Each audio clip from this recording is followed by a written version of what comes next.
Depuis ce matin 6 heures, la ville de Figuig est l'objet d'attaques extrêmement violentes de la part de l'armée algérienne.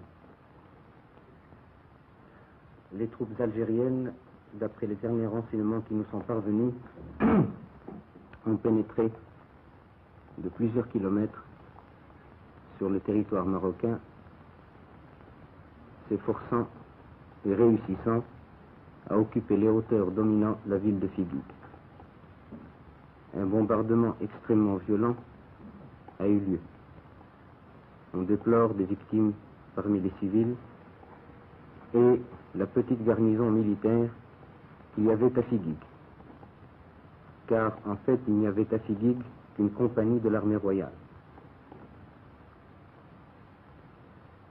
Je souhaite que le nombre des victimes ne s'étende pas au-delà de ce qui est déjà constaté.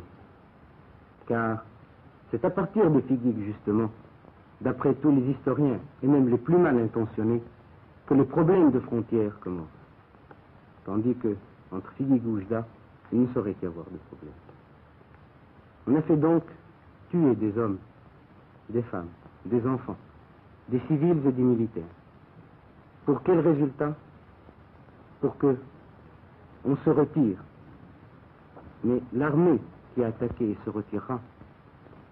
Elle ne se retirera pas seulement avec son barda sur le dos, il se retirera avec une mauvaise conscience, avec le poids d'un péché, qui est celui d'avoir fait couler le sang après la convention de Bamako et le jour d'un vendredi, jour où tous les croyants vont à la prière et jour où tous les croyants, qu'ils soient en Maroc, en Algérie, en Tunisie ou dans le Moyen-Orient, ne peuvent que remercier le ciel et remercier Dieu d'avoir mis un terme à cette effusion de sang entre frères.